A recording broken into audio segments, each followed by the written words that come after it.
നമസ്കാരം. കനത്ത ചൂടിൽ നിന്നും ആശ്വാസവുമായി സംസ്ഥാനത്ത് വീണ്ടും മഴയെത്തുകയാണ്. കേരളത്തിൽ ഇന്ന് ഇടിമിന്നലോട് കൂടിയ മഴയ്ക്ക് സാധ്യതയെന്നാണ് കേന്ദ്ര കാലാവസ്ഥാ നിരീക്ഷണ കേന്ദ്രം മുന്നറിയിപ്പ് നൽകുന്നത്. ഇന്ന് 11 ജില്ലകളിൽ ഗ്രീൻ അലർട്ടാണ്. നേരിയ ഇടത്തരം മഴയ്ക്കാണ് സാധ്യത. തിരുവനന്തപുരം മുതൽ മലപ്പുറം വരെയുള്ള ജില്ലകളിലും വയനാട് ജില്ലകളിലുമാണ് ഗ്രീൻ അലർട്ട് പ്രഖ്യാപിച്ചിട്ടുള്ളത്. ഇന്ന് വീടിന് പുറത്തിറങ്ങാതെ മഴ ആസ്വദിച്ചിരിക്കേണ്ടി വരുമെന്നാണ് ചുരുക്കം. ബംഗാൾ ഉൾക്കടലിന് മുകളിൽ കിഴക്കൻ കാറ്റ് ശക്തമായതാണ് നിലവിൽ കേരളത്തിൽ മഴയ്ക്ക് സാധ്യത ഉയർത്തുന്നത്. നാളെ കേരളത്തിലെ മുഴുവൻ ജില്ലകളും ഗ്രീൻ അലർട്ടാണ്. തമിഴ്നാട് തീരം, ഗൾഫ് ഓഫ് മന്നാർ, കന്യാകുമാരി പ്രദേശം, തെക്ക് പടിഞ്ഞാറൻ ബംഗാൾ ഉൾക്കടൽ എന്നിവിടങ്ങളിൽ മണിക്കൂറിൽ 40 മുതൽ 50 കിലോമീറ്റർ വരെയും, ചില അവസരങ്ങളിൽ മണിക്കൂറിൽ 60 കിലോമീറ്റർ വരെയും വേഗതയിൽ ശക്തമായ കാറ്റിനും മോശം കാലാവസ്ഥയ്ക്കും സാധ്യതയുണ്ട്. തിങ്കളാഴ്ച ഒറ്റപ്പെട്ട ഇടങ്ങളിൽ ഇടിമിന്നലോടുകൂടിയ മഴയ്ക്കുള്ള സാധ്യതയാണ് നിലനിൽക്കുന്നത്.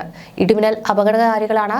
അവ മനുഷ്യന്റെയും മൃഗങ്ങളുടെയും ജീവനും വൈദ്യുത ആശയവിനിമയ ശൃംഖലകൾക്കും വൈദ്യുത ചാലകങ്ങളുമായി ബന്ധിപ്പിച്ചിട്ടുള്ള വീട്ടുപകരണങ്ങൾക്കും വലിയ നാശനഷ്ടം സൃഷ്ടിക്കുന്നുണ്ട്. അതുകൊണ്ട് തന്നെ ജാഗ്രത പാലിക്കുക. കൂടാതെ 26-ാം തീയതി മുതൽ 28-ാം തീയതി വരെ തെക്കൻ തമിഴ്നാട് തീരം, ഗൾഫ് ഓഫ് മന്നാർ, കന്യാകുമാരി പ്രദേശം എന്നിവിടങ്ങളിൽ മണിക്കൂറിൽ 40 മുതൽ 50 കിലോമീറ്റർ വരെയും, ചില അവസരങ്ങളിൽ മണിക്കൂറിൽ 60 കിലോമീറ്റർ വരെയും വേഗതയിൽ ശക്തമായ കാറ്റിനും മോശം കാലാവസ്ഥയ്ക്കും സാധ്യതയുണ്ട്. അതേസമയം വായു മലിനീകരണം കൊണ്ട് വീർപ്പുമുട്ടുന്ന രാജ്യ തലസ്ഥാനത്തിന് താൽക്കാലിക ആശ്വാസമായി മഴ ലഭിച്ചു. കഴിഞ്ഞ ദിവസമാണ് ഡൽഹിയിൽ മഴ ലഭിച്ചത്. ഇതോടെ വായു ഗുണനിലവാരം AQI മെച്ചപ്പെട്ടു. 192 ശനിയാഴ്ച രേഖപ്പെടുത്തിയ AQI. ഇത് ഗുണനിലവാരത്തിൽ ശരാശരി വിഭാഗത്തിലാണ് പെടുന്നത്. 3 മാസത്തിനു ശേഷമാണ് AQI 200-ൽ താഴ്ന്ന ശരാശരി വിഭാഗത്തിൽ എത്തുന്നത്. 13.2 മില്ലിമീറ്റർ മഴയാണ് ഡൽഹിയിൽ രേഖപ്പെടുത്തിയത്. മഴ പെയ്തതോടെ രാജ്യ തലസ്ഥാനത്തെ തണുപ്പും വർദ്ധിച്ചിട്ടുണ്ട്. അതിനിടെ ഡൽഹിയിലെ വായു മലിനീകരണത്തിന് ഒരു കാരണം ഗൾഫിൽ നിന്നുള്ള പൊടിക്കാറ്റാണെന്ന് മുൻ DGP TP സെൻകുമാർ പ്രതികരിച്ചു.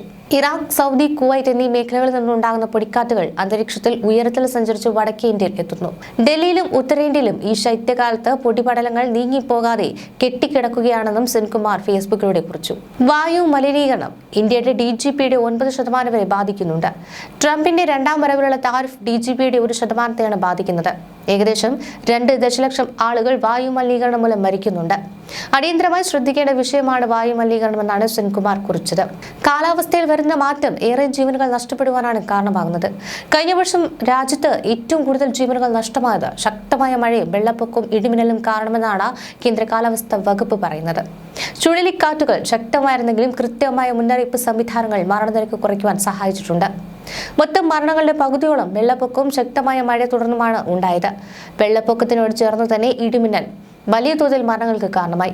ഗ്രാമപ്രദേശങ്ങളാണ് കൂടുതലും ഇത്തരം അപകടങ്ങളൊക്കെ റിപ്പോർട്ട് ചെയ്യപ്പെട്ടിരിക്കുന്നത്. 4% ചുഴലിക്കാറ്റുകൾ ഉണ്ടായിട്ടും മരണസംഖ്യ താരതമ്യേന കുറവായിരുന്നു. കൃത്യമായ മുന്നറിയിപ്പുകളും ഒഴിപ്പിക്കൽ നടപടികളും ഒക്കെയാണ് ഇതിന് കാരണമായി മാറിയത്.